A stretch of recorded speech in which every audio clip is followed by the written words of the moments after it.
A paz do Senhor Jesus. É uma alegria poder estarmos juntos nessa noite, noite de quarta-feira. Nós temos lá como culto das grandezas de Deus e servimos um Deus grande. Amém ou não amém? Quero louvar a Deus pela sua vida, pela sua casa e pela sua família. Tome seu assento. Quero convidar você a abrir a sua Bíblia no texto da campanha A Resposta do Altar. 1 de Reis, capítulo 18, versículo de número 38. Trago um abraço da minha esposa que ficou lá em Caçapava. Temos culto lá hoje também. E ela está lavando os meus pés, ministrando a palavra lá, abençoando o povo. Quero agradecer desde já, pastor Kleber, meu amigo, por confiar no púlpito da igreja para poder transmitir a palavra de Deus. A Bíblia relata o momento em que Deus responde à oração do profeta Elias, lá no Monte Carmelo. A Bíblia diz que o fogo desceu e consumiu não apenas o holocausto, mas a lenha, as pedras, a poeira e até a água. A resposta no altar. Quantos crê nessa noite? Mas aonde nós temos buscado a resposta? Será que todas as vezes nós buscamos a resposta no altar? Toda vez que você precisa de resposta, você levanta um altar e vai buscar em Deus aquilo que você almeja, aquilo que você precisa. A resposta do altar é o momento em que Deus se manifesta com poder e direção. Mas para que essa resposta aconteça, o altar precisa primeiro ser reparado. Um sacrifício precisa ser entregue. E eu quero, com a graça de Deus, comentar com você 3 direcionamentos para obtermos a resposta das nossas incertezas. Primeiro, diga comigo, restauração. Segundo, diga comigo, entrega. Terceiro, diga comigo, no agir de Deus. Você pode aplaudir Jesus?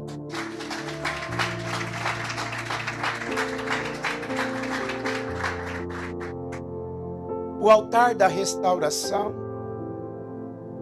esse tema aborda como o profeta Elias, que lidou com um povo que estava distante de Deus, em um altar de adoração que havia sido quebrado. Havia ruínas. E às vezes a nossa vida espiritual entra em crise porque o altar da nossa comunhão, da nossa oração, da leitura da palavra, está em ruínas. Elias toma 12 pedras e conserta o altar. Antes mesmo de pedir o milagre, é preciso olhar e observar como está o nosso altar diante de Deus. Se é necessário restaurar a nossa posição diante de Deus. Preste atenção. Elias enche o altar de água para mostrar que a resposta viria exclusivamente pelo poder sobrenatural de Deus e não por truques humanos. E o texto diz que a resposta ela vem do céu quando o fogo desce e consome todo o holocausto, a lenha e até a água. Quando o altar é restaurado com sinceridade, a resposta divina é imediata e restaura a nossa fé. Nós precisamos entender que Deus é um Deus que tem prazer em se relacionar com os filhos. Mas de que forma nós temos ido para esse relacionamento? Como está a nossa vida, a nossa comunhão, a nossa adoração, a nossa dedicação a Deus? Em segundo, o altar de entrega vem de um clamor. E tenho como base, em 1 Samuel, no capítulo 1, do versículo 9 a 17, quando a Bíblia diz que então Ana se levantou depois que comera e bebera em Siló, e Eli, o sacerdote, estava sentado numa cadeira junto a um pilar do templo do Senhor. Ela pôs com amargura de alma, orou ao Senhor e chorou abundantemente. E fez um voto dizendo: Senhor dos exércitos, se benignamente atenderes para a aflição da tua serva, e de mim se lembrar, e da tua serva não te esqueceres, mas da tua serva deres um filho, um homem, ao Senhor o darei todos os dias da sua vida. E sobre a sua cabeça não passará a navalha. E sucedeu que, perseverando ela em oração perante ao Senhor, Eli, o sacerdote, observava a sua boca. E porquanto Ana no seu coração falava, só se movia os seus lábios, porém não se ouvia a sua voz, pelo que Eli a teve por embriagada. E disse Eli: até quando estará tu embriagado? Aparta-te de ti o vinho. Porém Ana não respondeu.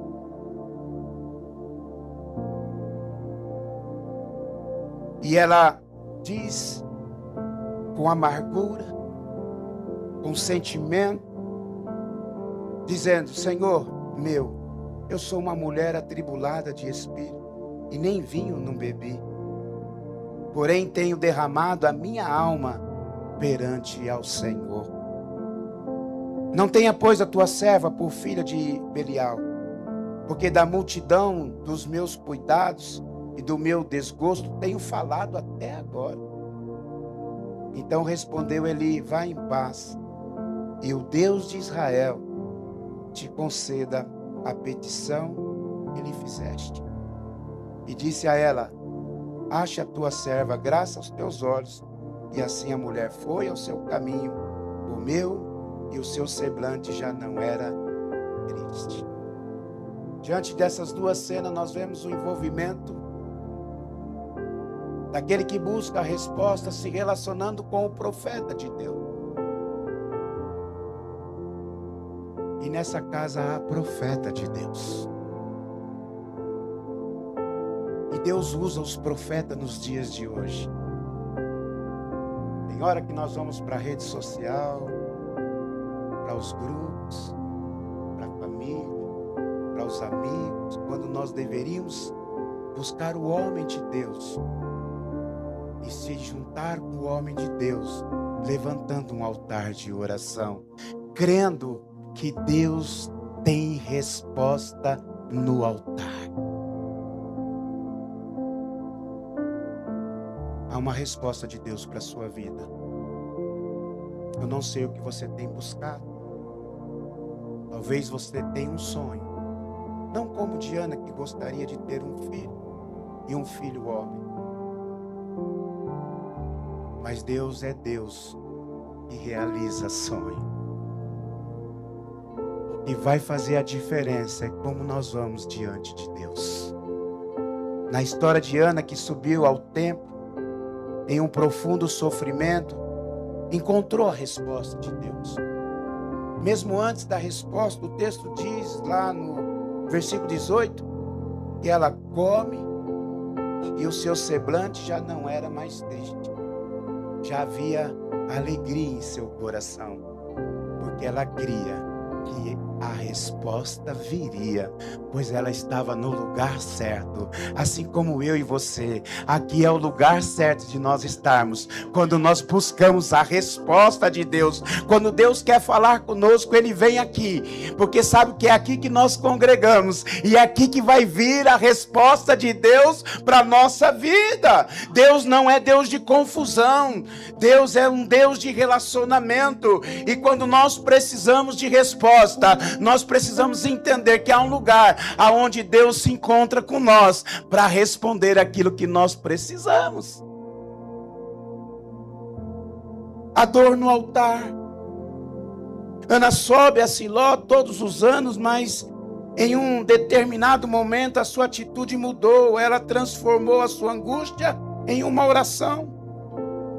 Mas uma oração sincera. Ela derramou a alma diante do Senhor.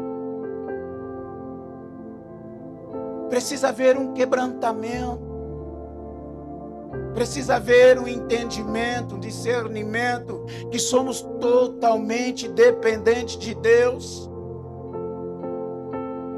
Ela vai para esse encontro, diante da resposta, o desafio. Deus responde àqueles que não escondem a sua vulnerabilidade. Ana não foi no altar para manter aparência, ela foi transparente sobre a sua necessidade. Ela não ficou rodeando, preocupado o que as pessoas iriam falar, o que as pessoas iriam dizer, de que forma as pessoas iriam me olhar. Mas ela tinha um sonho. Você tem sonho? Então se agarra nele aí. Dá uma olhadinha na história dessa mãe. O seu marido, Eucana, era temente a Deus, e ano após ano, ele subia até a cidade de Siló, onde Eli era o sacerdote para adorar Deus. Ele tinha duas esposas, Penina e Ana. A Bíblia então descreve que o ambiente da casa de Eucana era hostil. Havia rivalidade, pois Penina deu filho e Ana não podia engravidar. E quantas vezes nos deparamos com as incertezas da vida, somos perseguidos, as adversidades vêm nos confrontar, o tempo nos leva à ansiedade, nos traz preocupação, mas que nós precisamos entender que o Deus a qual nós servimos, para Ele nada é impossível. O que não podemos fazer é nos conformar com aquilo que é possível e sentarmos na zona de conforto. Se nós queremos ver a resposta, se nós queremos ver a porta aberta, se nós queremos ver o resultado, se nós queremos ver a expansão, o favor, o aumento, nós precisamos crer num Deus do impossível, fazendo a nossa parte, indo até o altar e, se preciso for, restaurar, levar a entrega e buscar uma comunhão com Deus. A questão que eu quero destacar aqui é a parte que fala, a partir do versículo 4, que o Eucana dava porção de sacrifício aos seus familiares. Mas Ana, ela não dava uma... ele dava uma porção especial. A Bíblia diz que ele dava uma multiplicação, uma porção multiplicada, pois amava. Ana estava tão amargurada que o amor do seu esposo já não era mais suficiente. Ela chorava por causa das provocações, da sua rival, das incertezas, das suas lutas, do seu emocional. E aqui nós estamos vendo o exemplo de uma mulher que tinha um sonho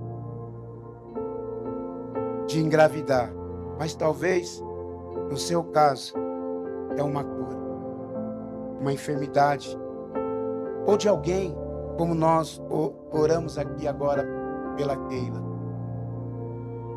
E eu quero sair daqui crendo que a mão de Deus já está alcançando ela, em nome de Jesus, porque aqui tem altar, e é do altar que vem a resposta.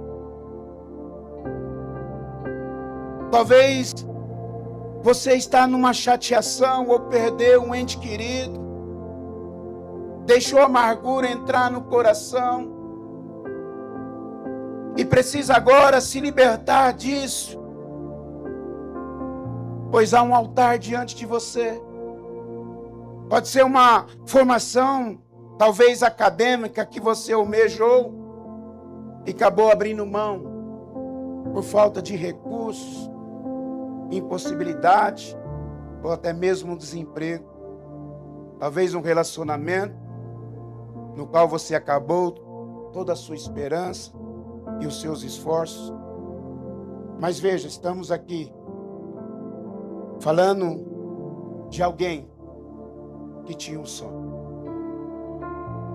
e ela não abriu mão do seu sonho. De acordo com o texto, Ana se sentia fracassada por não ter filhos, mas ela não tinha olhos para olhar os desafios da vida, porque ela só enxergava o Deus que poderia realizar o impossível na vida dela. O fracasso só pode ser sentido quando nós empreendemos algo, quando planejamos algo que nada dá certo, uma coisa que tentamos e não conseguimos. Mas há paradigmas que precisamos romper, que precisamos quebrar. E o primeiro paradigma que vamos quebrar hoje, através do exemplo de Ana, é que você só tem valor se produzir algo. Ana era uma mulher temente a Deus, mas estava em grandes aflições. Naquela época, as mulheres tinham o seu valor pessoal associado à capacidade de procriar. A situação de Ana era essa, sem poder ter filho, era como se ela não servisse para nada, como se não tivesse valor.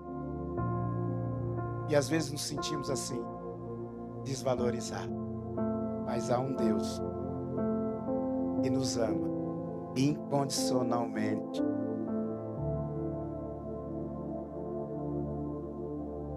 Porém, entendemos no texto que Eucana amava por quem ela era e não porque aquilo que ela poderia produzir. Assim também é o amor de Deus por nós. Efésios capítulo 2, de 8 a 9. Nada que fizermos nos fará merecer do amor de Deus. Ele ofereceu o seu amor por nós da forma que somos. Deus te ama e te trouxe aqui nessa noite porque quer realizar uma obra na sua vida, quer suprir as nossas necessidades e trazer respostas às nossas incertezas, realizando os nossos sonhos, nossos projetos, vendo que as portas vão se abrir, Deus alargando as tendas. A situação de Ana revela que, além de não poder engravidar, ela ainda enfrentava provocações, chacotas de outras esposas. Ela compartilhava que, por causa dessa situação, ela se sentia humilhada. O texto continua. E Ana, então, em momento de grande amargura, tristeza, ela vai buscar a resposta. Ela vai falar com o Senhor. Ela vai se derramar diante do Senhor. Ela vai se humilhar diante do Senhor. Ela vai fazer um voto diante do Senhor. Ela vai buscar ser humilde diante do Senhor. Ela vai revelar para o Senhor que era totalmente dependente de Deus. O terceiro paradigma que vamos quebrar é que a nossa felicidade depende da nossa conquista na terra. Ana orou ao Senhor, compartilhou a sua dor com Eli e seguiu o seu caminho. O versículo 18 diz que ela seguiu o seu caminho, comeu e o seu rosto já não estava mais abatido. Saia daqui alegre, feliz em seu coração, sabendo que Deus está trabalhando em nosso favor, em favor da igreja. É Deus quem cuida de nós. É Deus quem cuida de mim, é Deus quem cuida de você. Creia nisso no nome de Jesus. Sempre haverá uma resposta para você. Deus não deixa ninguém sem resposta. Até o silêncio de Deus para nós é uma resposta. Nós buscamos uma vida espiritual para entender e discernir de que forma Deus está trabalhando com cada um de nós. Veja que naquele momento Ana ainda não sabia o que Deus iria fazer.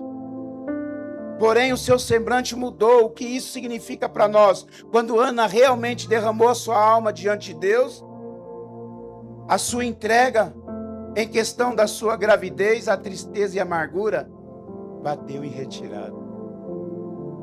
Coloque na mão de Deus. A melhor coisa a fazer é colocar tudo na concha das palmas de Deus. Deixa Deus cuidar para você. Deixa Deus preparar tudo. O problema não foi resolvido ali. Mas Deus honrou a confiança de Ana e acalmou o seu coração. Enfim, ela experimentou da alegria completa que encontramos no amor de Deus por nós. Quando passamos por situações de extrema tristeza, em que nos sentimos injustiçados, amargurados, a resposta está na comunhão que podemos ter com o Senhor. E quando aproveitamos as oportunidades para nos derramar diante dele, o Espírito transforma a nossa dor em esperança. Não desperdice o seu culto. Preste um culto ao Senhor, um culto racional.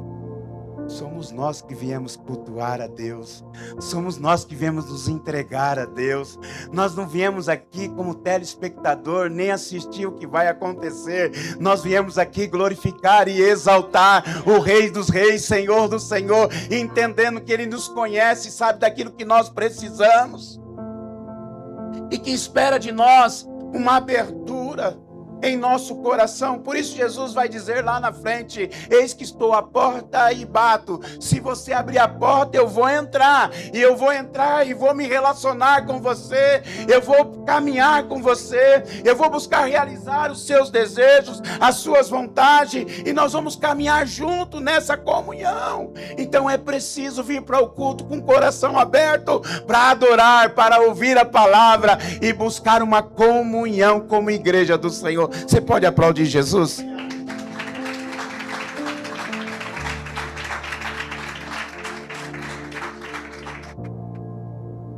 O quarto paradigma que vamos quebrar é que você precisa enfrentar as suas dores sozinho. Vemos aqui Ana abrindo seu coração para Deus, derramando-se diante dele.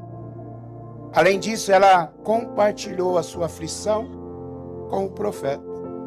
Outro ponto que podemos entender aqui,